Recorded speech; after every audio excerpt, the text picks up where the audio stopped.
Napoleon Hill foi um dos mais influentes escritores de desenvolvimento pessoal e mentalidade de sucesso do século XX, reconhecido por dedicar décadas de sua vida a estudar a mente humana e desvendar os princípios que regem a riqueza, a liderança e o poder criativo. Com sua pesquisa lendária, entrevistando centenas de grandes realizadores, de Andrew Carnegie a Henry Ford e Thomas Edison, Hill transformou lições aparentemente dispersas em uma filosofia prática, acessível a qualquer pessoa disposta a treinar a disciplina dos pensamentos.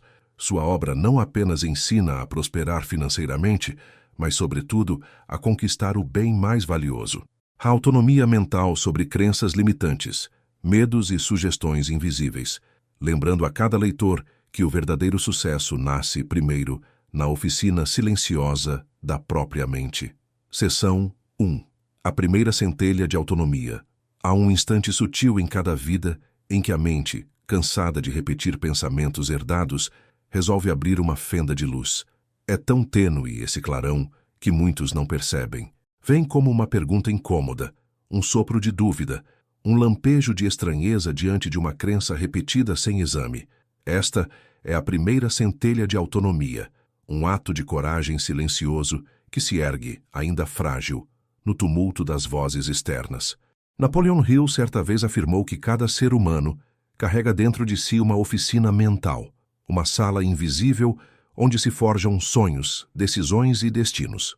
No entanto, a maioria permite que outros se sentem ali, opinem sobre os projetos, pintem as paredes, derrubem portas e fechem janelas.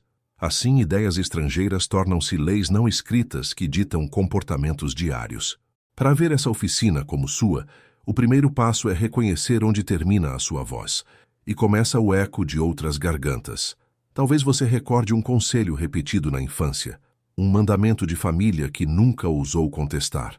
Talvez escute hoje, em cada scroll de tela, a exigência de que deve ser mais produtivo, mais bonito, mais disciplinado, mais adaptado.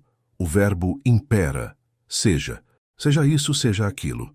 Poucos se dão conta de que se tornaram marionetes, programadas por correntes invisíveis de expectativas alheias. Mas há uma força na mente que não se cala para sempre. A autonomia lateja quando menos se espera. Pode surgir durante uma madrugada de insônia, enquanto o teto serve de tela para projeções de frustrações passadas. Ou numa tarde cinzenta, quando as vozes externas soam sem sentido, repetindo comandos que não ressoam mais. Então, algo dentro de você balbucia: será que tudo isso que penso é realmente meu? Napoleon Hill chamava esse instante de ponto de virada. Não é dramático como nos romances, mas tem poder de ruptura. É quando o indivíduo decide vigiar pensamentos com o mesmo zelo que um jardineiro cuida de suas sementes.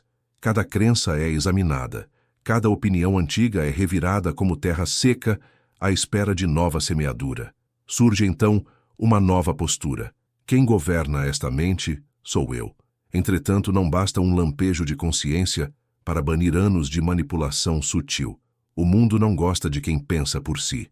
A sociedade valoriza a obediência, a imitação. Escolas ensinam a decorar, não a questionar. Empresas buscam disciplina mecânica, não autonomia criativa. Famílias, por medo ou amor, repetem padrões que limitam. Quando a centelha surge, o fogo precisa de combustível, coragem, paciência e, acima de tudo, vigilância. Vigilância é o alimento da mente livre. O pensamento autêntico não brota do nada. Precisa de espaço, silêncio, observação. É necessário calar vozes externas para ouvir a própria.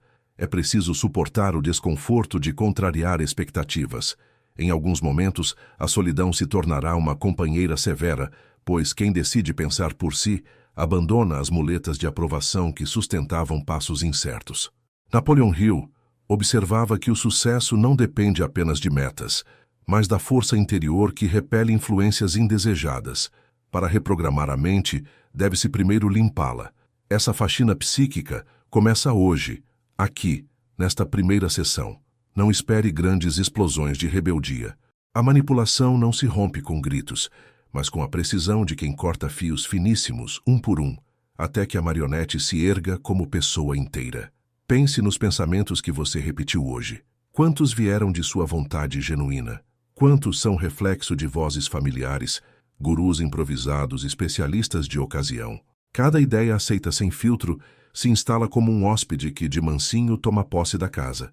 Quando menos se percebe, a mente virou pensão para opiniões passageiras, e o dono original vaga como um estranho dentro de si. A centelha de autonomia pede ação prática. Não é teórica, não se alimenta de frases motivacionais despejadas sem digestão. Exige perguntas incômodas. Quem lucra com meus medos? Quem se beneficia de minha culpa? Quem prospera quando não confio em minha própria razão? Estas perguntas são chaves. Cada uma abre uma porta trancada, revela uma sala esquecida onde a liberdade estava presa, esperando ser libertada. Talvez você descubra nesta jornada que algumas crenças vieram de pessoas que amava. Talvez perceba que carregou a dor de outros como forma de se sentir aceito. Talvez enxergue que deixou que slogans de campanhas publicitárias moldassem seu desejo. Não se culpe por isso. A manipulação é antiga, refinada, treinada para parecer natural. A culpa imobiliza, mas o entendimento liberta. A mente, quando desperta, não volta a dormir completamente. Uma vez que enxerga os grilhões, não se contenta em permanecer acorrentada. No entanto, a liberdade mental é um exercício diário. É preciso praticar o discernimento, cultivar a dúvida fértil, não a dúvida que paralisa. Perguntar-se: isto é meu? Esta decisão nasce de um desejo real ou de uma imposição disfarçada? Napoleon Hill diria: cada pensamento vigiado é uma vitória silenciosa. Cada vez que você questiona uma opinião que entrou sem convite, recupera um território de si mesmo. Não se iluda com promessas de resultados instantâneos. O adestramento mental é paciente, metódico. É a soma de pequenos atos de coragem, repetidos a cada amanhecer, até que o novo padrão mental se firme como uma muralha. Na quietude que se instala agora, respire. Deixe que esta primeira centelha se espalhe, sem pressa, mas com convicção. Não é necessário mudar tudo nesta noite. Basta acender a vela que ilumina as sombras. O resto é jornada, lapidação constante, escolha por escolha. E assim, sob a inspiração firme de Napoleon Hill, você dá o primeiro passo para que sua mente se torne território sagrado, protegido de intrusos, pronto para gerar ideias que tenham sua assinatura. Onde antes havia ruído, nasce o silêncio fértil. Onde havia medo, brota coragem. Onde havia repetição cega, surge discernimento. A oficina mental é novamente sua. Amanhã, quando o mundo vier bater a porta com seus comandos, você saberá que algo mudou. Talvez ninguém note de imediato, mas por dentro uma força desperta, mais vigilante, mais lúcida, mais sua. Seção 2. As correntes invisíveis do pensamento. Alheio. Quando um homem ou uma mulher acredita que seus pensamentos são inteiramente próprios, vive uma ilusão cuidadosamente alimentada. Napoleon Hill sempre advertia: o que chamamos de ideias pessoais muitas vezes são ecos de vozes antigas, moldadas por experiências, medos e aspirações de outros. Essas correntes invisíveis, tão finas que quase não se sentem, podem manter a mente amarrada por toda uma existência, sem que o prisioneiro sequer perceba as algemas que carrega. Essas correntes são forjadas nos primeiros anos de vida. Uma palavra ríspida de um pai cansado, uma ordem seca de um professor apressado, um olhar de reprovação de um colega de infância. Cada fragmento, isolado, parece inofensivo.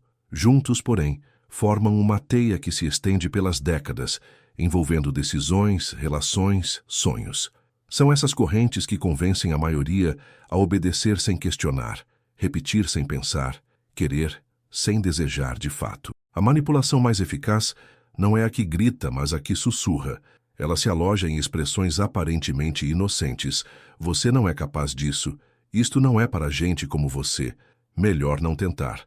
São sentenças que se enroscam na memória como parasitas, alimentando o medo do fracasso, o pavor de destoar, o terror de ser diferente.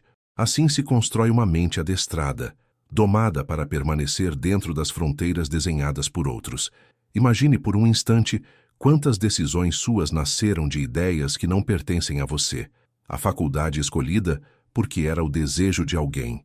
O emprego mantido por medo de decepcionar. O silêncio aceito para evitar confrontos. A cidade em que mora, os lugares que frequenta, os livros que lê ou não lê. Cada escolha, examinada com calma, pode revelar o contorno de uma corrente que ancora o espírito num porto alheio. Napoleon Hill insistia: toda conquista começa na mente, mas a mente, antes de criar, precisa se livrar do entulho que não lhe pertence. É impossível construir uma torre sólida em terreno tomado por ruínas de crenças limitantes. Por isso, o segundo passo desta jornada é olhar de frente para essas correntes invisíveis. Não se trata de guerra contra o mundo, mas de reconciliação consigo mesmo. É curioso como muitas correntes se apresentam disfarçadas de amor, pais que impõem caminhos, acreditando proteger. Amigos que aconselham com receio de ver você arriscar. Líderes religiosos, políticos, professores, todos eles em algum momento plantam sementes de controle em nome de uma causa maior. Alguns agem por ignorância, outros por interesse genuíno, mas o efeito em sua mente é o mesmo. A liberdade vai se tornando uma recordação pálida, esquecida debaixo de camadas de obediência. Observar essas correntes exige uma coragem calma. Não é preciso quebrá-las todas de uma só vez. Ao contrário, tentar rompê-las sem preparo pode provocar medo, raiva ou culpa, sentimentos que reforçam ainda mais o laço. A mente humana não suporta mudanças bruscas sem resistência. Hill ensinava que o primeiro estágio da libertação é a consciência paciente. Reconheça onde está preso. Dê nome às vozes que o acorrentam. Assim, pouco a pouco, o metal cede lugar ao ar livre. Talvez hoje você perceba que uma dessas correntes é a opinião de quem nunca realizou nada, mas julga tudo. Ou a regra não escrita que exige que você se encaixe num molde que não faz mais sentido. Talvez perceba que muito do que acredita ser verdadeiro é apenas um reflexo distorcido de experiências passadas. Uma vez vistas, essas correntes perdem força. O segredo não é lutar contra elas com raiva, mas observá-las até que se dissolvam na luz da nova compreensão. Napoleon Hill sempre falava do poder do pensamento dominante. Aquilo que ocupa o trono de sua mente governa suas ações, seus hábitos, seus resultados.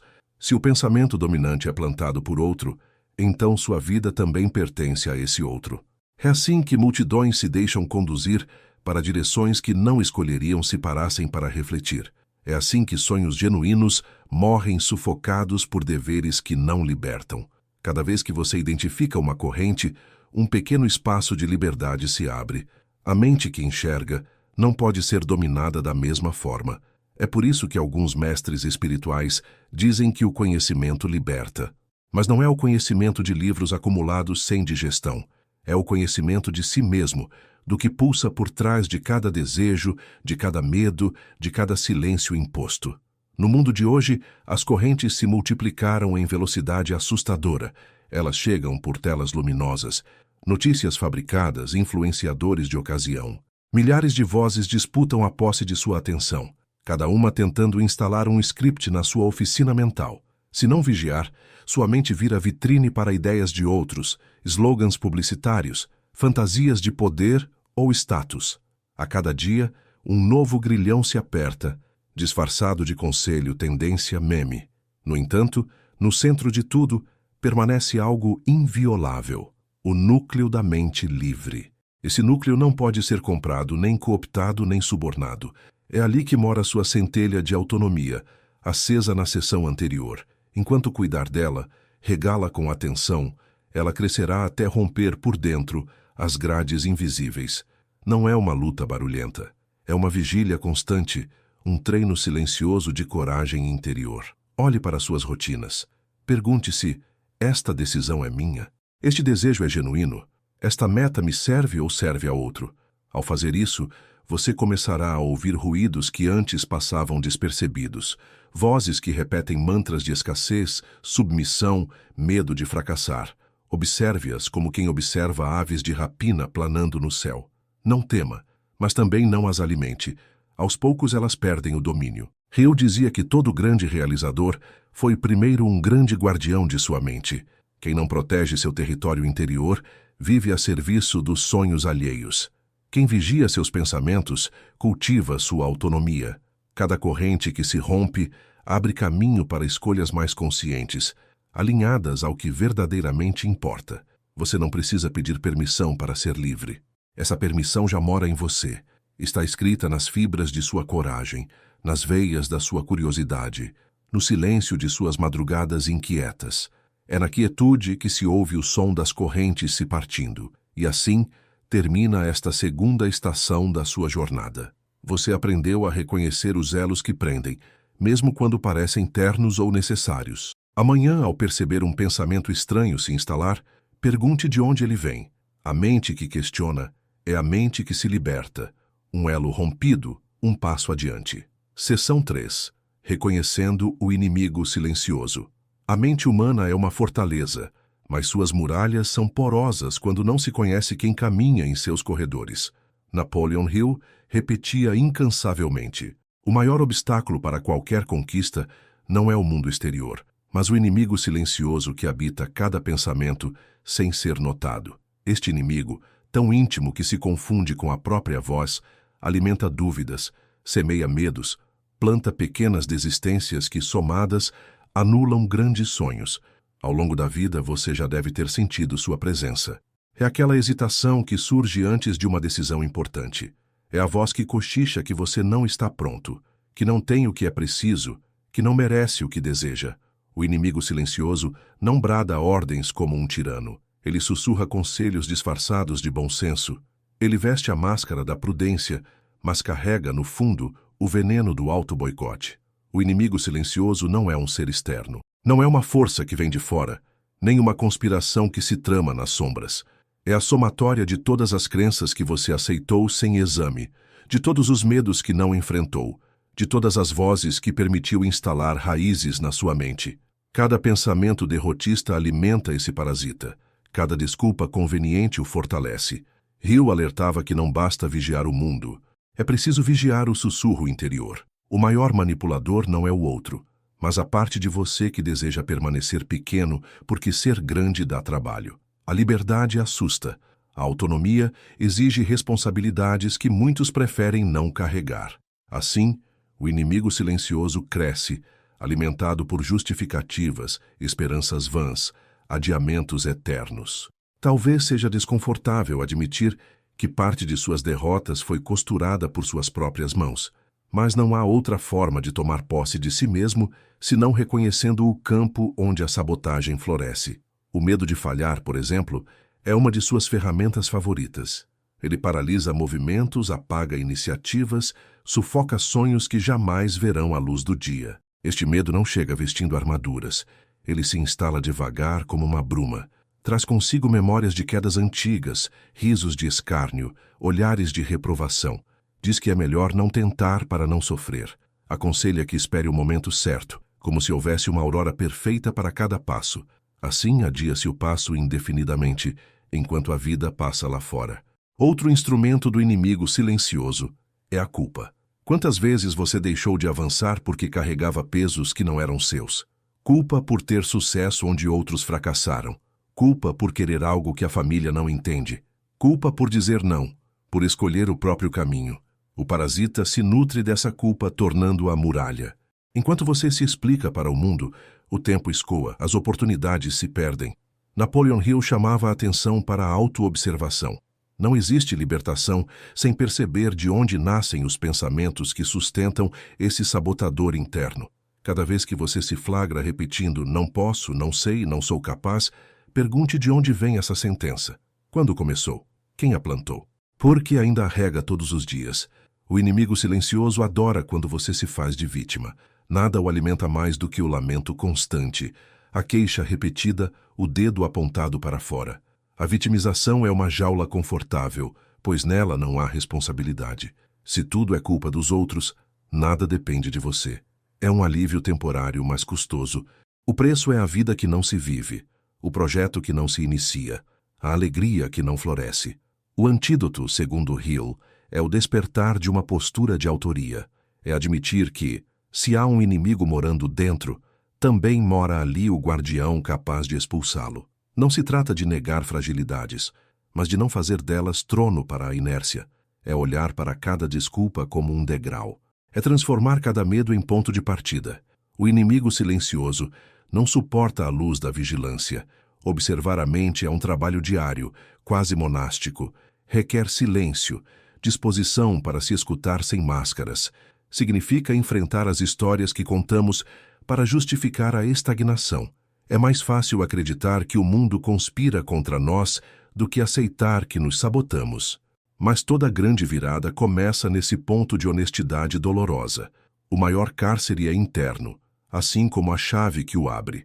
Você pode perguntar, mas como reconhecer esse inimigo quando ele se camufla tão bem? A resposta está na emoção que acompanha o pensamento.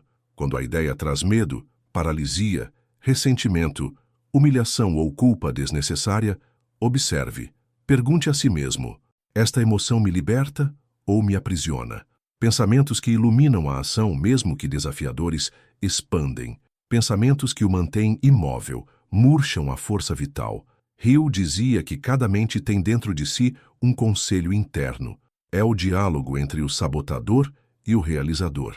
Quando a voz que diminui fala mais alto que a que encoraja, é sinal de que o inimigo silencioso está governando. Mas quando o realizador, mesmo em sussurros, começa a se fazer ouvir, uma nova ordem se instala. O pensamento é reorganizado, as velhas justificativas perdem força. Hoje, nesta terceira estação, a proposta não é travar uma guerra brutal contra o inimigo interno. É sentar-se frente a frente com ele sem medo e perguntar: por que ainda estou lhe dando poder? É perceber que cada pensamento aceito é um voto. É entender que quanto mais se observa, mais se esvazia o parasita que se alimenta de esquecimento. A mente é sua oficina. O inimigo silencioso não pode resistir ao trabalhador atento, ao jardineiro que arranca ervas daninhas antes que tomem o canteiro todo. Enquanto vigiar o que planta, enquanto nutrir o que fortalece, enquanto podar o que limita, verá o sabotador se encolher, até tornar-se apenas lembrança de um tempo em que você não sabia o que carregava. Agora, você sabe, e saber é o primeiro passo para reconquistar o território que por direito sempre foi seu. Seção 4. A reunião com o verdadeiro eu. Existe um momento na vida de quem decide despertar em que tudo silencia ao redor. É como se as vozes que comandaram a mente até aqui se recolhessem, ainda que por um instante, para dar passagem a uma presença esquecida. Essa presença, tão familiar quanto misteriosa, é o que Napoleon Hill chamaria de o verdadeiro eu, a essência que observa, questiona, cria e que, apesar de tantas camadas impostas, jamais se apaga por completo. A maioria passa anos, até décadas, ignorando essa força silenciosa. É mais fácil vestir máscaras que agradem, ensaiar papéis aceitos pela multidão, seguir trajetos que outros já percorreram. Mas o preço é alto. Vive-se uma existência ensaiada, sem gosto de autenticidade, sem aroma de descoberta. O vazio surge como sintoma de uma vida onde o verdadeiro eu foi banido para as profundezas do inconsciente, substituído por versões moldadas para caber em vitrines. Hill dizia que todo grande feito humano nasce quando alguém se senta para conversar consigo mesmo, não com as vozes emprestadas do medo ou da aprovação alheia, mas com a parte que sempre soube quem é. Essa reunião não acontece na pressa, não floresce no ruído. É um encontro que exige coragem de estar só, olhos abertos para dentro, ouvidos atentos ao que sussurra atrás das desculpas. Quando a mente é um cômodo lotado de visitantes, o verdadeiro eu não tem onde repousar. Para recebê-lo, é preciso limpar o espaço interno, fechar as portas às influências barulhentas, recusar a presença de pensamentos parasitas. Não se trata de cortar laços com o mundo, mas de estabelecer fronteiras claras entre o que vem de fora e o que nasce de dentro. Talvez você já tenha sentido esse chamado. Pode ter sido numa madrugada silenciosa, quando a solidão se torna fértil, ou num passeio sem rumo, onde cada passo ecoa perguntas esquecidas. É nesses momentos que a oficina mental se esvazia do tumulto e abre lugar para a essência sentar-se à mesa. O verdadeiro eu não chega com alarde. Vem como brisa, como clarão suave, como certeza sem palavras. Hill via nesse reencontro a raiz da autoconfiança. Não há confiança verdadeira enquanto se constrói sobre a areia movediça de opiniões alheias. Confiar em si é, antes, lembrar quem é o si mesmo que merece confiança. É reconhecer talentos negligenciados, paixões adormecidas, verdades sufocadas por anos de conveniências. É sentar-se com essas partes e ouvi-las sem pressa, sem julgamento. A reunião com o verdadeiro eu revela que muitas das correntes da manipulação, antes vistas como indestrutíveis, são apenas tramas de vento. Bastava olhar para dentro para perceber que aquilo que se acreditava impossível era apenas uma crença aprendida. A oficina mental, quando recuperada por seu dono legítimo, torna-se laboratório de invenções, não depósito de opiniões velhas. Pode ser que, neste ponto da jornada, você se assuste com o que encontra dentro de si. Há medos que estavam trancados há tanto tempo que se tornaram fantasmas. Há desejos que brilham como brasas, esperando um sopro para reacender. Há memórias que doem, mas que, uma vez olhadas de frente, se dissolvem na clareza. O verdadeiro eu não é só força, é também vulnerabilidade. É mistura de coragem e ternura, de firmeza e espanto. Muitos fogem dessa reunião porque têm medo do que podem descobrir. Hill ensinava que esse medo é o maior ladrão de potencial. A mente que se recusa a vasculhar a própria essência permanece território de outros. Mas quem aceita sentar-se consigo mesmo, sem máscaras, descobre que não existe prisão maior do que o esquecimento de si, nem liberdade mais sólida do que a reconquista da própria voz. A partir desse encontro, as palavras ganham um novo peso. Decisões começam a ter sabor de escolha real, não de resposta automática. O trabalho deixa de ser apenas sustento para tornar-se expressão. As relações, filtradas pelo crivo da autenticidade, se transformam. Muitos se afastam, pois preferem a versão domesticada. Outros se aproximam, atraídos pelo campo magnético de quem vibra a verdade. A reunião com o verdadeiro eu não acontece uma única vez. É um pacto renovado, uma conversa constante, um diálogo que precisa de silêncio para florescer. É o tipo de encontro que se faz na poltrona da madrugada, na estrada sem rota, no olhar que se volta para dentro quando o mundo parece querer moldar mais uma máscara. Cada vez que se volta para si, um grilhão se parte, uma corrente se enferruja, um véu se rasga. Napoleon Hill defendia que o sucesso verdadeiro não é o acúmulo de troféus externos, mas a conquista de ser dono de si. Quando a mente se senta com o verdadeiro eu, cessa a guerra civil interna. Não há mais sabotador que reine absoluto, pois a presença lúcida ocupa o trono. A oficina mental volta a ser espaço de criação, não de repetição. Ideias surgem com vigor, projetos respiram ar novo, decisões se alinham com aquilo que pulsa autêntico. Nesta quarta estação, convide-se a estar consigo, não como quem visita um estranho, mas como quem reencontra um velho amigo esquecido. Separe minutos de silêncio. Deixe que o ruído do dia se dissolva. Pergunte-se com delicadeza: quem habita esta mente? Que voz estou calando? Que parte de mim espera ser ouvida? Não se apresse. O verdadeiro eu não responde a comandos. Ele surge quando o barulho se rende, quando a pressa se recolhe. E quando surge, nada volta a ser como antes. Você se torna um território mais seu, mais real, mais intransponível. As correntes invisíveis perdem força diante do brilho de uma mente que se lembra de quem é. Seção 5. O medo. Ferramenta de controle. Há uma força que, mais do que qualquer corrente invisível, tem poder de paralisar uma mente em construção: o medo. Napoleon Hill, em suas conversas e livros, repetia como um mantra que o medo é a arma favorita dos que desejam manter outros sob rédea curta. É sutil, porque não se apresenta como opressor. Ao contrário, se disfarça de prudência, de senso comum, de proteção. Mas por trás desse disfarce, age como um carcereiro vigilante, mantendo portas trancadas, sonhos engavetados e potencial atrofiado. O medo se infiltra cedo. Quase sempre é plantado por mãos bem-intencionadas, pais que querem proteger, professores que querem disciplinar, líderes que querem organizar. A criança cresce ouvindo alertas, sentindo olhares de reprovação, internalizando o cuidado para não cair, como se a queda fosse sentença de fracasso eterno. Assim, antes mesmo de aprender a caminhar sozinha, já aprende a temer o chão. Na fase adulta, o medo amadurece junto, torna-se mais refinado, menos explícito. Não grita mais na mente, sussurra. É o medo de perder o emprego, de não ser aceito, de fracassar publicamente, de decepcionar quem se ama. É o medo do erro, da crítica, da exposição. Ele se aninha na mente como herança silenciosa, tão familiar que poucos ousam questioná-lo, e assim age como freio de mão, arrastando sonhos pelo asfalto da inércia. Hill costumava dizer que, em muitos casos, o medo não é só uma emoção, é uma estrutura de poder. Governos, religiões, empresas, até famílias podem se erguer sobre esse sentimento, usando-o como combustível para manter hierarquias. Um povo que teme não se rebela. Um funcionário que teme não inova. Um filho que teme não se afasta. E assim se perpetuam estruturas que sobrevivem mais pela intimidação do que pela inspiração. Mas de onde nasce essa força tão poderosa?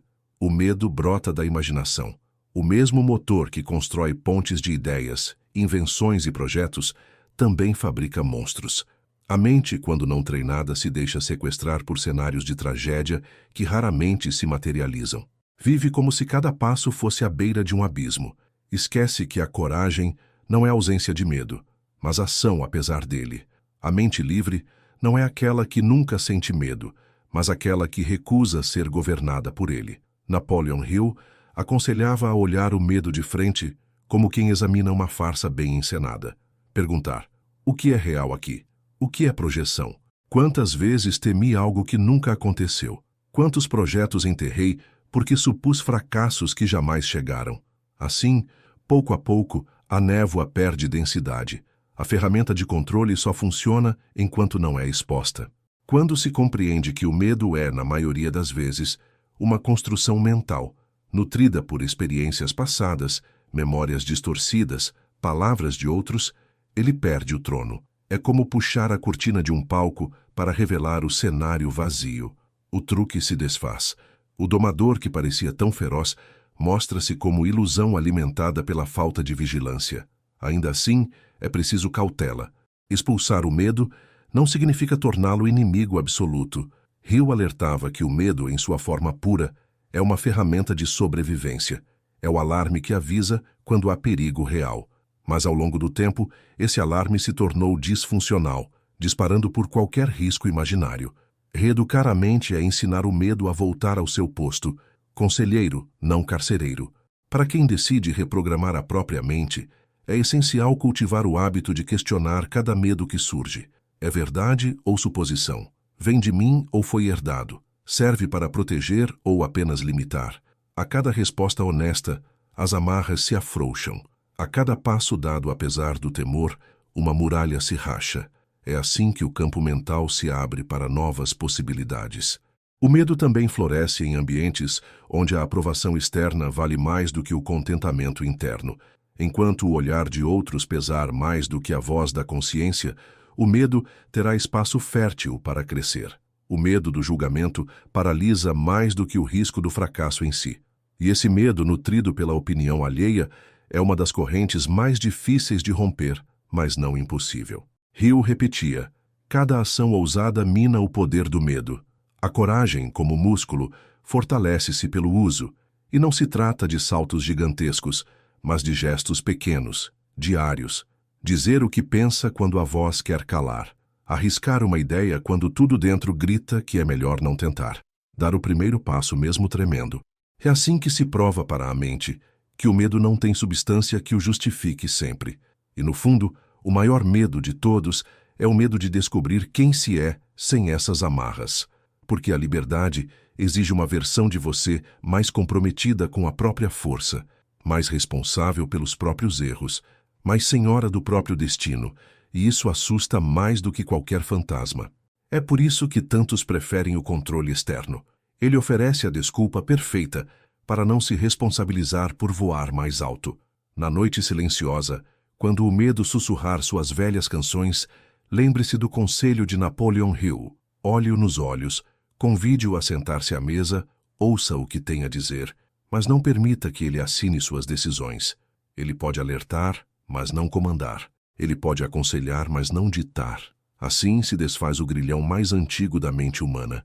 Assim se abre o caminho para decisões mais livres, para movimentos antes impensáveis, para passos que pareciam impossíveis.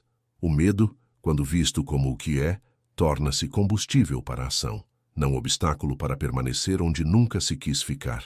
Seção 6. O poder das sugestões coletivas. Em toda a sociedade há uma corrente subterrânea que molda pensamentos, comportamentos, desejos. É a sugestão coletiva, uma força tão sutil que quase ninguém percebe sua presença, mas tão poderosa que governa multidões. Napoleon Hill, observador atento da mente humana, via nesse fenômeno um dos maiores campos de manipulação silenciosa. São ideias repetidas, embaladas como verdades absolutas, sem dono aparente, mas com efeito devastador sobre a autonomia individual. A sugestão coletiva nasce de um mecanismo básico. A mente humana, por natureza, busca pertencer. Desde os primeiros passos, aprendemos que seguir o grupo garante segurança, proteção, reconhecimento. Esse instinto ancestral, útil em aldeias distantes e selvas perigosas, não perdeu a força, apenas mudou de cenário. Hoje, ele pulsa em cada rede social, em cada sala de aula, em cada roda de conversa, lembrando que quem destoa corre o risco de ser expulso do círculo. Hill dizia que o maior perigo não está na opinião que o outro tem de você, mas na opinião que você passa a ter de si mesmo ao aceitar a sugestão da maioria. É assim que medos se instalam, pela voz de muitos. É assim que metas são abandonadas. Porque alguém, ou um grupo inteiro, disse que era tolice tentar. É assim que uma mente fértil para possibilidades se torna terreno árido para sonhos próprios. O poder das sugestões coletivas se revela na repetição. Um mesmo conceito, repetido dia após dia, ainda que falso, adquire peso de verdade. O indivíduo, cansado de questionar, absorve sem perceber, e sem vigilância, passa a ecoar essas ideias como se fossem suas. Assim, a oficina mental, que deveria ser santuário de criação, torna-se fábrica de réplicas onde tudo é pensado, mas nada é originado. Veja como se espalham frases prontas. O mundo está em crise. Não dá para confiar em ninguém. Todo rico é desonesto. A vida é uma luta permanente. São mantras disfarçados de sabedoria popular que circulam de boca em boca, mesa em mesa, tela em tela. Poucos param para perguntar: quem se beneficia quando todos acreditam nisso? Quem lucra quando multidões repetem esses scripts de limitação? Para Hill, a mente livre é aquela que ousa interromper o fluxo dessas sugestões. Não se trata de viver isolado, alheio ao mundo, mas de manter uma sentinela interior, capaz de filtrar o que entra e o que sai. Cada frase que chega deve ser interrogada. Isto é útil para minha expansão ou para minha paralisia? Assim, pouco a pouco, a mente recupera o poder de decidir quais sementes germinam em seu jardim. A sugestão coletiva não é apenas verbal. Ela se manifesta em gestos, tendências, modas. Está na roupa que todos passam a vestir sem saber por quê. No comportamento que se imita para parecer parte do rebanho. Na opinião que se adota para não ser visto como estranho. E quem ousa pensar fora dessa manada paga o preço de olhares tortos, de comentários velados, de exclusão disfarçada de conselho. Mas há um paradoxo. Toda a grande mente que mudou o mundo precisou, em algum ponto, caminhar na contramão. Os que romperam padrões, quebraram paradigmas, abriram trilhas, fizeram isso porque aprenderam a reconhecer e neutralizar a força hipnótica da sugestão coletiva. Eles entenderam que, para ser original, é preciso antes ser solitário, ainda que por dentro. Para quem escolhe essa jornada de reprogramação mental, a consciência desse poder invisível é libertadora. Perceber de onde vem cada crença, cada medo, cada costume automático é como acender luzes em corredores que estavam às escuras. A mente se expande e aquilo que antes parecia muralha revela-se como véu. Hill também lembrava que, embora a sugestão coletiva seja forte, não é invencível. Sua fraqueza é a falta de questionamento. Ela se nutre da inércia mental, da preguiça de pensar, do medo de destoar. Basta um indivíduo despertar para desmontar uma corrente inteira, e quando mais de um desperta, forma-se uma nova rede de influência, agora consciente, criadora, positiva. Para quem deseja proteger a mente dessa força silenciosa, cultivar momentos de solidão criativa é vital. É na solidão que se escuta a própria voz sem interferências. É na pausa que se percebe o que realmente vibra dentro, sem o coro de conselhos não solicitados. É na disciplina de perguntar, por que penso assim, que as camadas de sugestão se desfazem.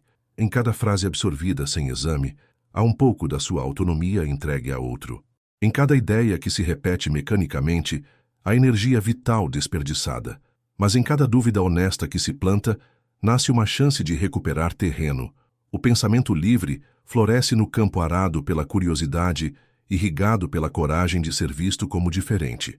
Assim, ao reconhecer o poder das sugestões coletivas, você se torna menos suscetível a elas. Aprende a ver além do coro, além do aplauso fácil, além do medo de rejeição, e descobre, como ensinava Napoleon Hill, que cada mente tem o direito de ser dona de si, mesmo num mundo onde multidões marcham no ritmo de tambores que não são seus. Seção 7. Quebrando o espelho social. Desde cedo somos treinados a olhar para fora em busca de reflexo. Cada gesto, cada palavra, cada decisão parece pedir aprovação do espelho social. Esse espelho, polido pelas expectativas de outros, reflete uma imagem moldada não por quem se é, mas por quem se deve ser para agradar, pertencer, sobreviver sem conflito. Napoleon Hill via esse fenômeno como um dos maiores ladrões de potencial, o hábito de ver a si mesmo apenas através dos olhos alheios. Viver para o espelho social é caminhar num chão de vidro, belo à primeira vista, mas frágil quando se tenta dançar com passos próprios. A todo instante, ele mostra um rosto editado pelas projeções de família, amigos, sociedade, mídia. A criança aprende rápido. Se sorriem para ela, é porque correspondeu. Se franzem a testa, é porque errou. Assim se instala a primeira lente. O valor de existir depende de quem olha. Na vida adulta, essa lente raramente é trocada. Ela se refina, disfarça-se com palavras de maturidade, mas persiste. O que vão pensar? Será que me julgam? E se não gostarem? Esse tribunal invisível passa a decidir por você. Sua roupa, sua fala, sua escolha de carreira, seu silêncio. Tudo passa pelo crivo de um público que talvez nem esteja prestando atenção, mas que em sua mente parece imenso, vigilante, pronto a apontar falhas. Hill lembrava que ninguém realiza algo grande enquanto busca constante aprovação. As mentes livres não quebram regras por rebeldia vazia, mas porque entendem que seguir à risca a expectativa de todos é o atalho mais curto para uma vida esquecível. O espelho social oferece aplauso, mas cobra liberdade. Oferece pertencimento, mas sufoca a autenticidade. É uma troca silenciosa que muitos aceitam, sem perceber o preço. Quebrar o espelho social não é tornar-se insensível nem viver isolado num eremitério interior. É aprender a distinguir onde termina o olhar do outro e começa sua visão de si mesmo. É devolver ao dono cada opinião que não serve mais. É perceber que por trás de cada crítica há também projeções. Cada um vê no outro o que teme, o que inveja, o que não ousa viver. Quantas vezes você deixou de dizer o que pensava para não decepcionar alguém? Quantas portas não abriu para não parecer ambicioso demais? Quantos sonhos engavetou porque alguém, uma única vez, disse que era tolice? Cada uma dessas escolhas alimentou o espelho social, polindo-o mais, tornando-o nítido a ponto de parecer a única realidade. Mas há outra, aquela que surge quando se ousa olhar sem espelho. Hill dizia que quem não se conhece é escravo do que os outros acham. A autonomia verdadeira floresce quando se aceita a possibilidade de ser mal interpretado, de ser visto como exagerado, diferente, até estranho. O preço é alto apenas para quem ainda acredita que o reflexo do outro define quem é. Para quem descobre o valor de sua visão interior, o espelho estilhaça como vidro antigo. Para quebrar esse espelho, não é preciso confronto dramático, discursos inflamados ou rompimentos teatrais. O que o racha é o silêncio de quem decide, pouco a pouco, ouvir mais sua própria voz. É o ato simples de fazer o que ressoa dentro, mesmo que o olhar do outro seja de espanto ou reprovação. É o compromisso diário de agir alinhado ao que faz sentido, mesmo que não seja aplaudido. No início pode doer. O reflexo era confortável, ainda que fosse prisão. Ver-se sem esse espelho assusta, porque expõe partes cruas, imperfeições, desejos profundos. Mas também revela potências que o reflexo coletivo jamais mostraria. Quem não se vê de verdade não se possui por inteiro. E quem não se possui é facilmente possuído por ideias, medos, comandos.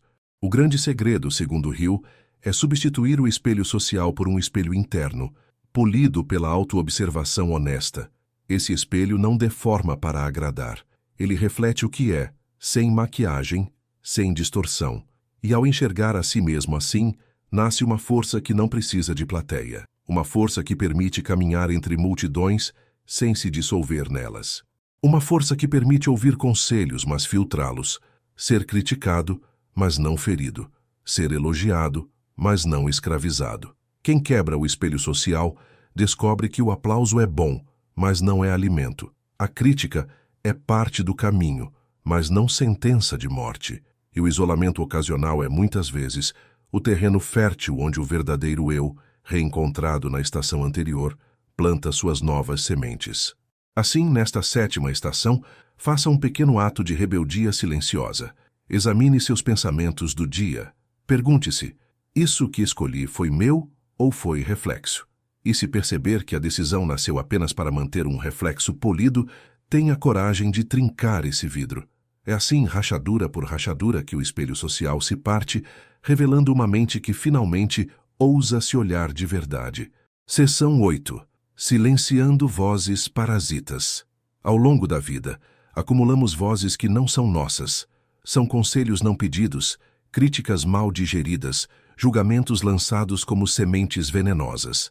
São frases soltas que, repetidas, grudam na mente como musgo em pedra úmida. Napoleon Hill chamava essas interferências de vozes parasitas, pensamentos que sugam a energia criativa, drenam coragem e, aos poucos, ocupam o espaço onde deveria florescer a originalidade. Essas vozes não surgem do nada. Nascem na infância, quando aprendemos que obedecer evita castigo, que agradar garante cuidado, que seguir a trilha traçada por outros poupa a solidão de quem ousa inventar um caminho. Crescem na adolescência, quando a necessidade de pertencimento ensina a calibrar gestos, palavras, desejos. Na vida adulta, tornam-se uma companhia silenciosa, que opina sem ser chamada. Você não vai conseguir. É melhor não tentar. Quem você pensa que é? Essas frases soam na mente como se fossem pensamentos originais. Mas são ecos, restos de diálogos que não escolhemos, fragmentos de medos que não nos pertencem mais, ou nunca pertenceram. E como parasitas, vivem do que você lhes dá. Atenção, crença, repetição. Hill dizia que o poder pessoal se mede pela capacidade de silenciar essas vozes. Não por violência ou negação, mas por discernimento. É como estar numa sala lotada de sussurros e, de repente, acender a luz. A maioria das vozes foge quando iluminada. Algumas resistem, insistem, tentam voltar, mas uma mente que aprende a reconhecê-las não volta a ser terreno fértil para parasitas. Silenciar não é ignorar, é ouvir com vigilância. Este pensamento me fortalece ou me enfraquece? Perguntava Hill. Se enfraquece, investigue. De quem é essa voz? Quando entrou? Por que ainda está aqui? Cada resposta arranca raízes invisíveis. Cada raiz exposta seca na luz da consciência. Muitos mantêm essas vozes vivas por hábito. Há quem precise delas para justificar a estagnação. Não faço porque dizem que não sou capaz. É uma desculpa confortável. Se o mundo o impede, não há culpa em ficar parado. Mas uma vez percebido o truque, a responsabilidade volta a ser sua. É desconfortável, mas libertador. A mente não pode mais se esconder atrás de vozes herdadas. Outro modo de alimentar parasitas é repetir pensamentos de escassez. Expressões como sempre foi assim, ninguém consegue, o mundo não deixa, são convites para que as vozes cresçam como ervas daninhas. Hill alertava. A palavra é semente. Cada frase lançada sem cuidado brota como crença, transforma-se em lei interna. E assim, o que começou como murmúrio vira muralha. Para calar vozes parasitas é preciso silêncio. Não o silêncio vazio, mas o silêncio atento. Um espaço interno onde se ouve o que ressoa genuíno. É ali que mora o antídoto. Quando o barulho do mundo se retira, a voz interior, reencontrada na reunião com o verdadeiro eu, volta a ocupar seu lugar de direito. E toda voz que não é dela soa estranha, deslocada, fácil de identificar. Hill defendia também a importância do ambiente. O que você lê ou vê, tudo alimenta ou enfraquece essas vozes. Cercar-se de mentes que repetem medos e derrotas é abrir as portas do castelo interior para um exército de parasitas. Por isso, escolher cuidadosamente a fonte de suas conversas, notícias, conteúdos, é uma forma prática de higiene mental. Mas não basta fechar as portas externas. É preciso vigiar as internas. Quando uma voz parasita surgir, faça um pacto consigo. Não a alimente, não a repita em pensamento, não a transforme em discurso. Ela pode insistir, mas, sem alimento, murcha. Cada vez que você escolhe o silêncio onde antes havia repetição automática, um pedaço da sua oficina mental se limpa. Com o tempo, perceberá algo curioso. A força antes gasta para alimentar parasitas se transforma em energia criativa. Ideias novas surgem. Decisões parecem mais leves. Há espaço para a coragem, antes sufocada pelo coro de dúvidas. A mente, agora território mais limpo, torna-se fértil para planos que antes pareciam impossíveis. Silenciar vozes parasitas não significa extinguir toda a crítica interna. A autocrítica lúcida é valiosa. Ela mostra onde ajustar, como melhorar, por onde crescer, mas é diferente de um parasita. O que enfraquece é intruso, o que fortalece é aliado. Reconhecer essa diferença é sinal de maturidade mental. Nesta 8ª estação, observe seu dia. Quais frases surgiram hoje que você não escolheria pensar? De quem são? Por que ainda passeiam livremente em sua mente? E, acima de tudo, o que nasce quando você decide não dar ouvidos? Talvez, no silêncio deixado por elas, floresça uma voz que há muito esperava para ser ouvida. A sua. Seção 9. Cultivando pensamentos autênticos. Depois de silenciar as vozes parasitas, surge um campo fértil que, por muito tempo, esteve soterrado. É o solo onde podem brotar pensamentos que carregam sua própria assinatura. Napoleon Hill repetia: uma mente não vive de expulsar o que a limita. Ela floresce quando aprende a cultivar o que a expande. E cultivar pensamentos autênticos é um ato de jardinagem diária, paciente, corajosa. Pensamentos autênticos são aqueles que brotam da conexão entre o que se sente, o que se crê e o que se faz. Não são ideias herdadas de forma cega, nem frases recicladas para caber em vitrines sociais. São construídos na quietude, quando o ruído se retira, quando a curiosidade volta a respirar, quando se dá espaço para que a mente se expresse sem medo de julgamento. Para Hill, esses pensamentos são sementes de novas realidades.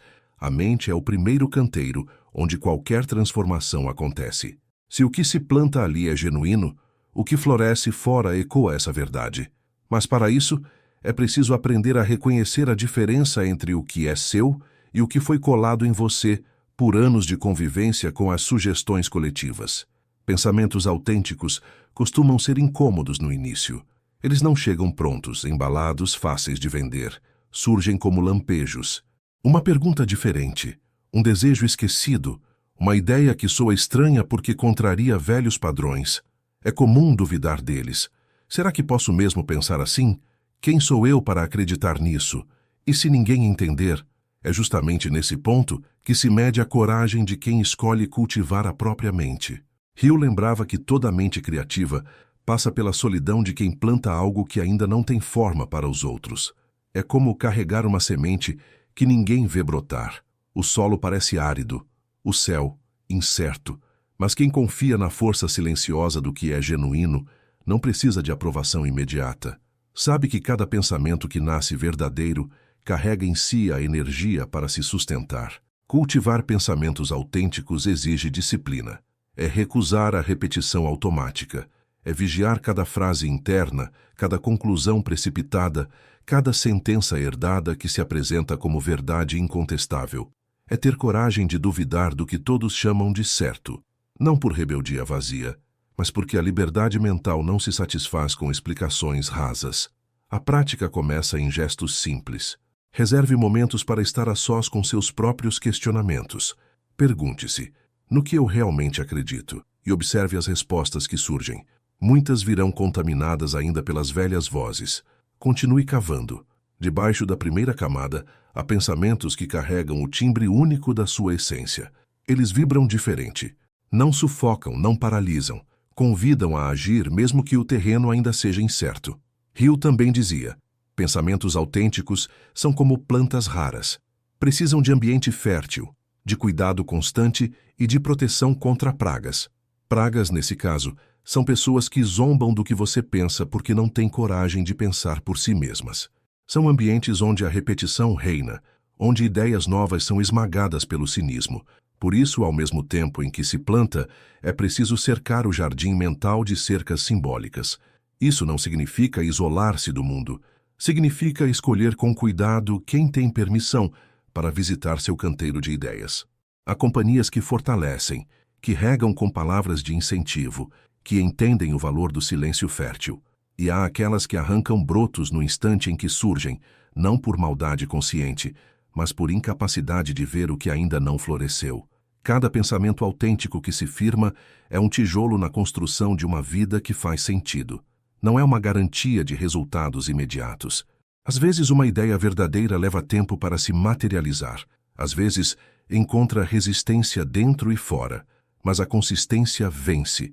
Quem rega a própria mente com verdades sentidas, dia após dia, mesmo nos períodos de seca, testemunha brotos se tornarem raízes, flores, frutos. Nesta nona estação, olhe para dentro com curiosidade. O que você pensa sobre si mesmo, seu trabalho, suas relações? O que ali é realmente seu?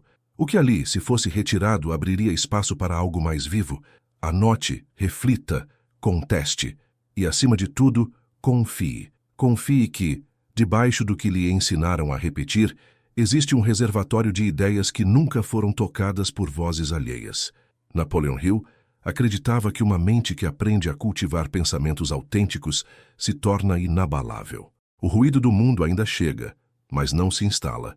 As sugestões coletivas ainda batem à porta, mas não encontram abrigo. A crítica pode ferir, mas não define, pois ali, no silêncio fértil da oficina mental, existe um jardineiro atento, você, dedicado a proteger o que é seu por direito, a capacidade de criar a própria realidade, pensamento por pensamento. Seção 10. Cortando fios invisíveis de manipulação. Cada ser humano, em algum nível, é amarrado por fios invisíveis.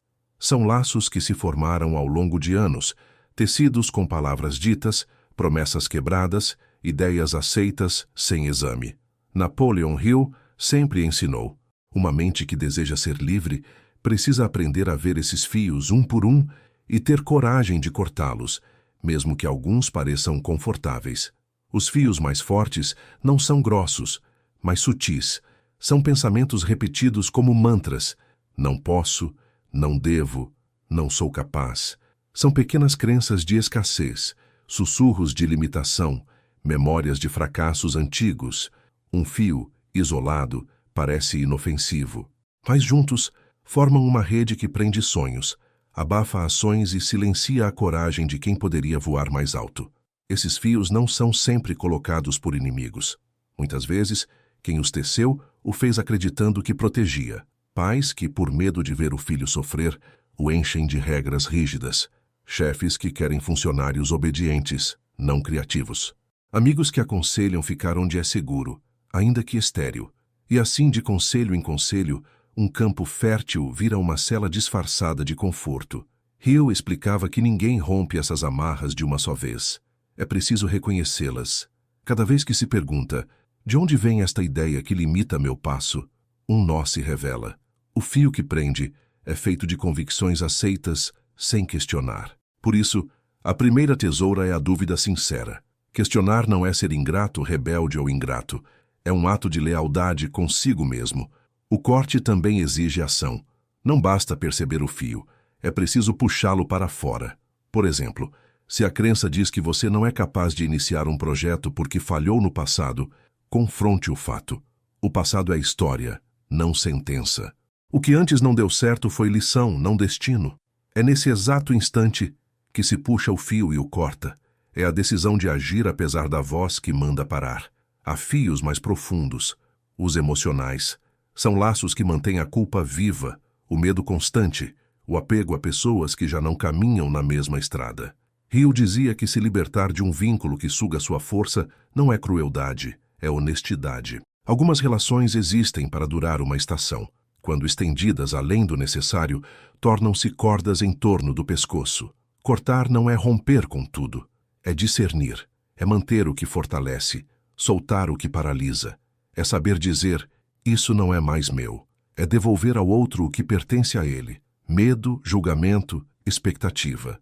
Assim, a oficina mental se limpa de fios que nunca foram seus, abrindo espaço para o que se deseja tecer por vontade própria. No caminho, virá resistência. Fios velhos se esticam para não romper. Vozes conhecidas sussurram, você mudou, está frio, ingrato. Mas quem decide ser livre, entende que alguns fios precisam ser soltos para que as mãos fiquem livres para construir o novo. Hill resumiu isso numa frase que ecoa até hoje. Nada pode me prender além daquilo que eu mesmo permito. O corte dos fios invisíveis é escolha renovada todos os dias. É vigiar pensamentos, palavras, relações. É perguntar sempre, isso me ancora ou me alça? E agir, mesmo que doa, mesmo que pareça estranho. Cada fio cortado é uma parte de você que respira de novo. Ao final, sobra o essencial. Uma mente mais leve, um coração mais silencioso. Uma força que não depende de amarras para seguir adiante. Porque liberdade não é ausência de vínculos, mas presença de escolhas. E o maior presente de quem corta os fios invisíveis é, finalmente, pertencer a si mesmo. Seção 11. A arte de dizer não sem culpa. Poucas palavras são tão pequenas e, ao mesmo tempo, tão difíceis de pronunciar quanto um não, dito com clareza. Para Napoleon Hill, aprender a dizer não é mais do que uma técnica de defesa mental. É uma declaração de soberania. Sem essa arte, a mente, por mais vigilante que seja, permanece vulnerável a influências que se infiltram na forma de pedidos, expectativas e chantagens emocionais. Desde a infância, muitos aprendem que negar algo a alguém é sinal de grosseria, desamor ou desrespeito. Assim, o medo de ferir torna-se uma coleira que guia decisões, fala sim quando o corpo grita não, aceita compromissos que drenam energia, participa de jogos que nada têm a ver com o próprio propósito. E por trás desse hábito está a culpa, a mais silenciosa das prisões. Dizer não sem culpa é ato de maturidade. É entender que cada sim que se oferece ao mundo é uma parte do tempo, da energia, do foco. Não é possível doar-se a tudo sem trair a si mesmo. Hill alertava, quem tenta agradar a todos termina esquecendo a única pessoa que realmente tem o poder de transformar a própria vida, você. A mente que se esforça para se libertar de manipulações precisa aprender o limite. Esse limite é o não dito em tom firme, mas sem agressividade. É o não que não se justifica em excesso, não precisa de novela, não se enrola em desculpas. É um não que nasce do centro de quem já sabe o que importa e o que pode ser dispensado. No início, esse não pesa. A culpa se apresenta como uma voz suave. E se a pessoa ficar magoada? E se eu parecer ingrato? E se nunca mais me chamarem? É o velho espelho social tentando devolver a imagem de quem agrada a todos. Mas quem já quebrou esse espelho sabe que nem toda relação é construída em cima de concessões intermináveis. Hill dizia que não se trata de viver fechado para o mundo. Não é negar ajuda. Não é virar as costas para quem precisa. É antes entender que cada sim deve vir da abundância, não da obrigação. O sim que nasce de medo ou culpa é moeda falsa, alimenta ressentimento, cria dívidas emocionais, corrói a clareza. Já o sim que vem de uma mente livre é presente genuíno, dado com alegria porque não fere o doador. Para chegar a esse ponto, pratique o silêncio interior. Quando um pedido vier, respire, pergunte, isso faz sentido para mim agora? Tenho espaço para isso? Essa concessão constrói ou destrói meu propósito? Se a resposta for não, diga, com calma, com firmeza, mas sem rodeios. Não há necessidade de ofensa quando o limite é claro. Ao longo do tempo, perceberá que as pessoas que merecem caminhar com você entenderão seus não. As que se afastarem por causa disso, revelam que o laço sempre dependeu do quanto você se dobrava. Melhor assim, espaço limpo para relações mais verdadeiras. Dizer não sem culpa é, acima de tudo, um sim para si mesmo. É sinal de que você confia no próprio valor, na própria bússola, no próprio direito de escolher onde gastar suas horas e sua força. Cada não justo é um tijolo a mais na muralha que protege sua oficina mental. Assim, nesta 11ª estação, Proponha-se a um pequeno exercício. Observe quanto sim você diz sem vontade. Pergunte-se qual seria o resultado se, com delicadeza, dissesse não. E na próxima oportunidade, teste.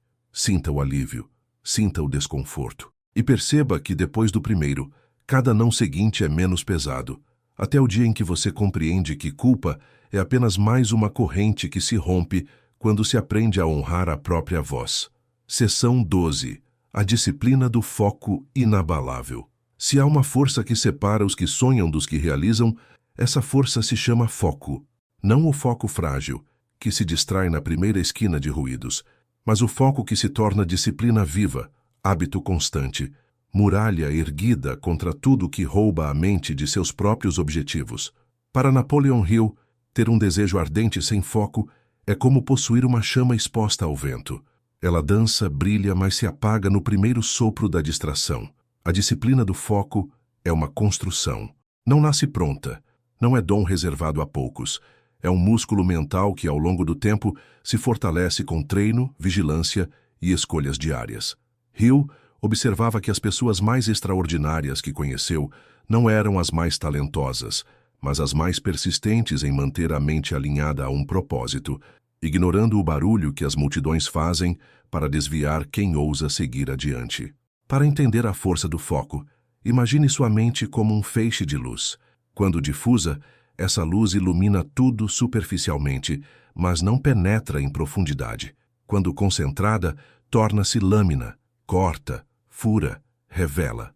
Assim são as ideias, os projetos, os planos de uma mente dispersa. Saltam de um canto a outro, ganham entusiasmo por um dia ou uma semana, mas morrem quando a primeira dificuldade surge, pois não há disciplina para mantê-los vivos. Hill contava histórias de homens que acumularam fortunas a partir de ideias que outros julgavam banais. O que os separava de quem tinha a mesma ideia? A disciplina de seguir, aperfeiçoar, insistir quando a voz interna do medo surgia, ignorar o riso dos descrentes, dizer não às distrações que se apresentavam como convites tentadores. Em vez de plantar 100 sementes e abandonar todas no meio do caminho, eles escolheram uma e a regaram até que a árvore fosse impossível de arrancar. A sociedade atual cultiva a dispersão como vício. Basta olhar em volta.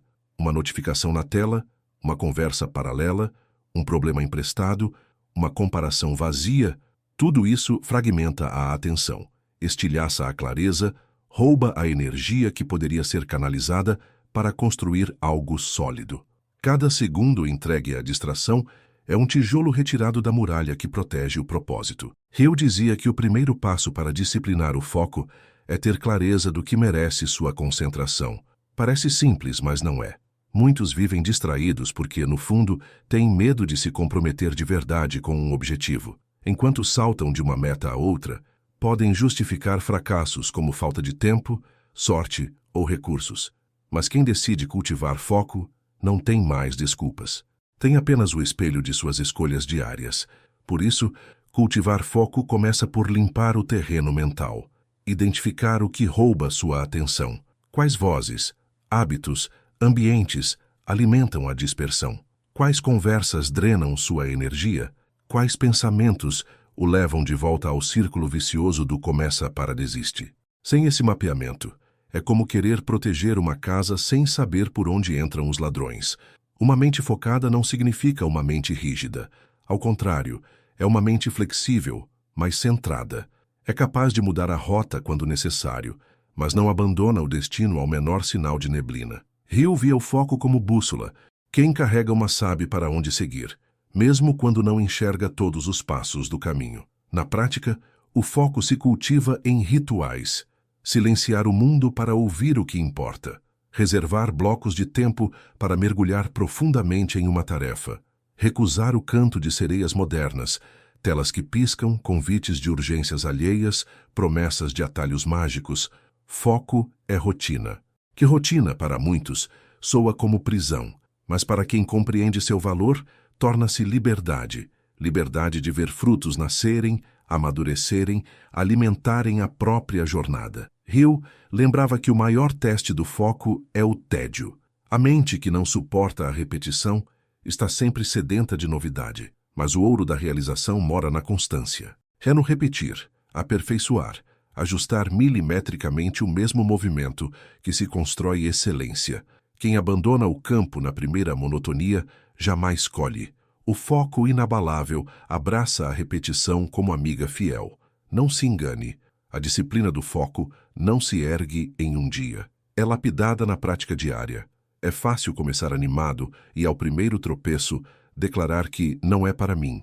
Mas Hill advertia. Quando um plano não dá certo, mude o plano, não o objetivo. A disciplina é isso.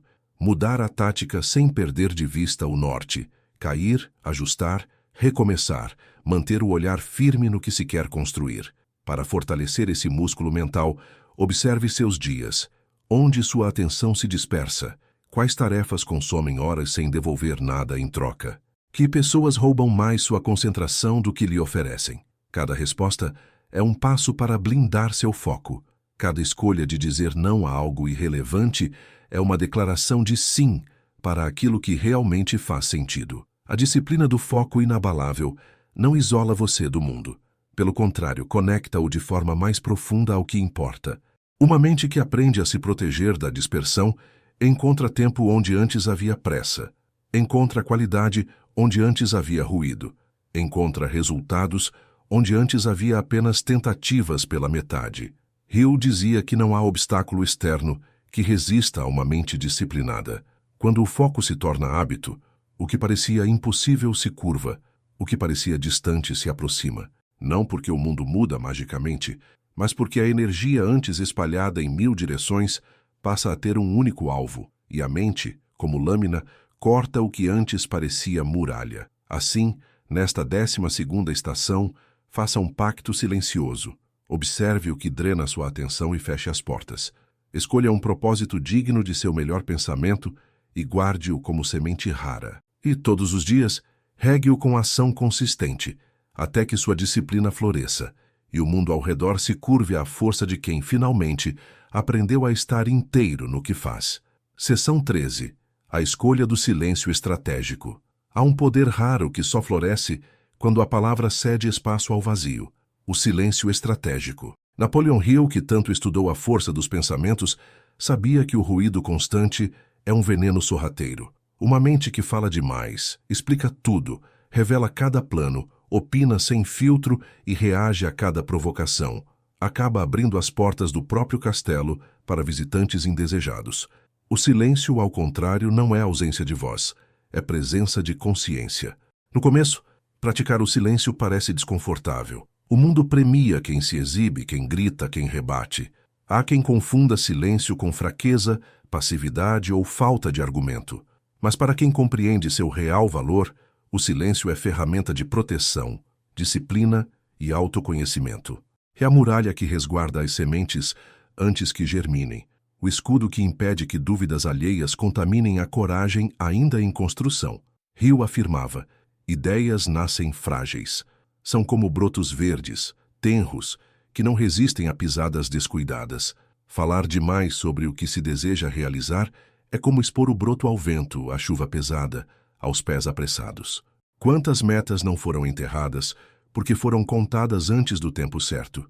Quantos sonhos não murcharam depois de uma frase cínica de alguém que não entende a força que mora no invisível? A escolha do silêncio estratégico é, portanto, uma declaração de respeito pelo seu próprio processo. Não é isolamento hostil, mas pausa consciente. É saber o momento de calar para que as coisas ganhem raiz dentro de você. É resistir à compulsão de justificar cada passo, responder a cada ataque, rebater cada opinião. É observar que, muitas vezes, a palavra desnecessária é uma corda que o outro usa para puxá-lo para arenas que nada têm a ver com o que importa. No entanto, o silêncio verdadeiro não é mudez. Há quem se cale por medo de enfrentar, por receio de confrontar, por falta de clareza sobre o que pensa. Esse silêncio não é estratégico, é submissão. O silêncio estratégico é ativo, é uma decisão, não um reflexo de insegurança. É como uma espada embainhada. Existe afiada, mas não se mostra à toa. Hill usava uma imagem bonita. Uma mente poderosa é como uma fornalha que trabalha em silêncio. O fogo que ruge alto demais revela onde mora o desperdício de energia. Assim é o silêncio na vida prática. Enquanto muitos falam, você observa. Enquanto criticam, você escuta o que faz sentido. Enquanto espalham boatos, você protege sua oficina mental de ruídos desnecessários. A prática do silêncio também é uma forma de economizar força. Palavras são investimento de energia. Cada conversa, cada debate, cada explicação arranca um pouco do que você poderia usar para criar, planejar, agir. Quem gasta palavras em excesso chega ao fim do dia mentalmente exausto, mas muitas vezes sem ter dado um passo concreto. Já quem vigia o que diz guarda reservas para mover projetos reais. Talvez você tenha experimentado isso em momentos de recolhimento. Quando decide falar menos, percebe o quanto o mundo gosta de puxar sua língua. É o comentário que provoca, a curiosidade que insiste, o palpite que busca arrancar confissão. O silêncio incomoda porque revela. Revela o vazio de quem não suporta a quietude. Revela a ansiedade de quem não consegue manter uma ideia dentro sem anunciá-la. E mais ainda, revela a força de quem não se apressa em mostrar tudo o que sabe. O silêncio estratégico é também uma forma de observar. Quando se cala, você vê o que ninguém mostra nas palavras. Olha os gestos, percebe as incoerências, lê o medo atrás das vozes altas. Muitas verdades se revelam não no que é dito, mas no intervalo entre as falas. E quem fala menos ouve mais, um segredo que Hill repetia como mandamento de sucesso. Praticar esse silêncio exige treino. No início, a vontade de responder, de se explicar, de defender cada detalhe, lateja. É preciso conter o impulso, respirar fundo, deixar que o outro projete suas opiniões, deixar que o mundo adivinhe suas rotas. E, enquanto isso, trabalhar, ajustar, crescer. O que está em maturação não precisa de holofote, precisa de cuidado. Há, claro, momentos em que falar é indispensável. A verdade deve ser dita quando for necessária para proteger limites, corrigir injustiças ou abrir caminhos. O silêncio estratégico não é covardia diante do que precisa ser dito. É, antes, a recusa de gastar voz onde a palavra não frutifica. É saber a hora de usar a espada, mas guardá-la quando o ruído não merece batalha. Para quem reprograma a mente, o silêncio se torna aliado fiel. Ele impede que pensamentos em formação se percam na troca de impressões com quem não pode entender. Ele protege projetos de olhares que, por inveja ou ignorância, poderiam sufocá-los antes mesmo de nascer. E mais do que tudo, ele ensina a paciência, virtude que transforma pressa em constância, ansiedade em força. Nesta 13ª estação, observe seu dia. Quantas palavras são necessárias? Quantas podem ser poupadas? Qual ideia merece ainda a escuridão fértil do invisível antes de ganhar o mundo? Cada escolha de calar quando tudo em você quer gritar é como um voto de confiança na sua própria visão. É dizer a si mesmo, eu sei para onde vou, não preciso explicar tudo agora. E assim, aos poucos, o silêncio estratégico se torna abrigo para uma mente cada vez mais clara. Nele seus planos crescem em raízes antes de mostrarem galhos. Suas palavras, quando surgem, ganham peso de quem fala pouco, mas carrega muito dentro. E o mundo, ao ver sua calma, entende que não se pode manipular quem aprendeu a guardar o essencial no cofre do não dito. Seção 14. Desintoxicação de notícias e opiniões. Para Napoleon Hill, o que alimenta a mente é tão importante quanto o que alimenta o corpo. E assim como um alimento contaminado pode adoecer um organismo inteiro, uma ideia poluída pode envenenar o campo onde se plantam os sonhos. Num tempo em que opiniões brotam aos milhares por minuto, uma mente sem filtro torna-se depósito de ruídos, restando pouco espaço para a própria voz florescer. Por isso Hill insistia, é preciso fazer uma desintoxicação regular, não apenas de velhas crenças, mas do excesso de informações e pontos de vista que se impõem diariamente. É fácil perceber como a contaminação acontece. Basta acordar e ligar uma tela. Notícias atropelam a quietude da mente ainda fresca. Um desastre lá, uma polêmica aqui, uma previsão sombria acolá. Cada manchete é um convite ao medo, à indignação, à ansiedade. Não importa se é verdade ou exagero, o impacto acontece do mesmo jeito. O coração acelera, o humor muda, a disposição se dispersa e antes mesmo do primeiro café, já se está carregando o peso de guerras, tragédias e disputas que, em sua maioria, nada tem a ver com o propósito que se queria cultivar. Hill não era contra estar informado, mas alertava que informação sem propósito é lixo para o jardim mental. É como encher a despensa com alimentos que apodrecem antes de serem usados. Há quem se orgulhe de saber tudo o que se passa no mundo, mas não conhece a própria mente. Carrega estatísticas que não mudam nada, debates que não geram ação, fofocas que não acrescentam uma semente sequer ao campo da realização. Além das notícias, há a intoxicação das opiniões. Uma palavra dita por alguém pode entrar na mente como veneno, se não passar por um filtro atento. Você decide algo, mudar de cidade, iniciar um projeto, romper um vínculo, e logo surgem vozes para julgar, dar palpite, prever tragédias. Cada opinião aceita sem exame é uma erva daninha. E ao contrário do que se pensa, muitas vezes quem opina mais é quem menos construiu algo com coragem. Para Hill, a oficina mental não é fórum público. É um lugar sagrado onde se trabalha em silêncio, longe do burburinho. Isso não significa rejeitar bons conselhos, mas escolhê-los como se escolhe sementes raras. Só se planta o que tem chance de dar fruto. E para isso é preciso discernimento.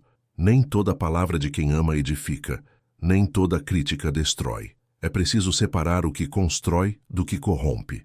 Desintoxicar-se de notícias e opiniões não é viver alienado, mas escolher a frequência que sintoniza sua força. É entender que a maior parte das crises do mundo está além do seu controle direto e que aquilo que pode ser mudado começa dentro, na forma como você pensa, reage, decide agir. Se a mente está embotada de ruído, a ação será confusa. Se a mente está limpa, o passo é firme. Hill contava histórias de pessoas que se libertaram do caos porque fecharam as portas a boatos, manchetes sensacionalistas e palpites pessimistas. Elas entenderam que a mente, quando sobrecarregada, não cria, apenas repete. E toda repetição, se não serve a um propósito maior, vira prisão. A oficina mental precisa de espaço. Espaço para refletir. Espaço para questionar. Espaço para sonhar. E isso é impossível se cada minuto é ocupado por mais uma enxurrada de ruído. A desintoxicação começa com vigilância. Pergunte-se, de onde vêm as vozes que ouço? Quem decide o que eu absorvo? O que ganho ao saber deste assunto que não posso mudar? Por que dou tanta atenção ao medo e tão pouca à coragem? Cada resposta é um fio que se solta. Cada silêncio que você impõe ao ruído é um voto de confiança na própria capacidade de escolher onde gastar seu tempo interior. Na prática, essa limpeza pode assumir formas simples, mas poderosas. Desligar a notificação que apita o celular a cada novo boato. Escolher não participar de conversas que giram sempre nos mesmos temas de derrota. Substituir a leitura de manchetes pela leitura de algo que expanda sua visão. E, acima de tudo, cultivar momentos de total silêncio informativo, dias ou horas em que a mente respira sem poluição. No início, pode parecer difícil. O vício da notícia é real. Existe uma adrenalina em acompanhar tragédias, discutir polêmicas, ter uma opinião pronta para tudo. Mas quando você se afasta, percebe o quanto essa urgência era falsa. Descobre o prazer de estar mais presente em sua própria vida do que na vida narrada pelos outros. Encontra um silêncio fértil, onde suas ideias ganham mais voz do que a opinião do mundo. Hill gostava de lembrar que a vida de quem constrói é, por natureza, mais silenciosa do que a vida de quem apenas comenta. Construir exige concentração, paciência, solidez. Quem espalha ruído, muitas vezes, faz isso porque não sabe o que fazer com o próprio vazio. Quem cria, ao contrário, cuida de seu território interior como um jardineiro.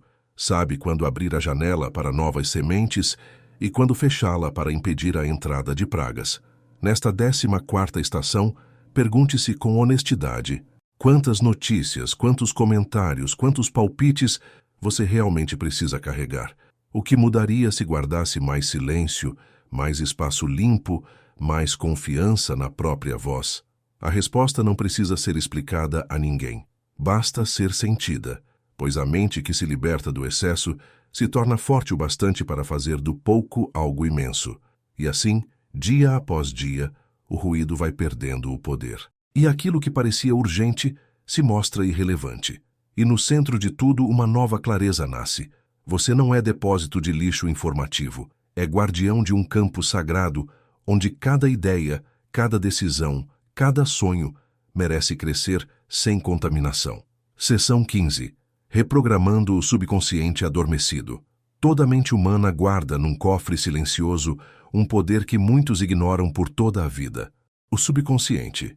Napoleon Hill dizia que o subconsciente é um jardim onde tudo o que se planta, consciente ou não, cresce.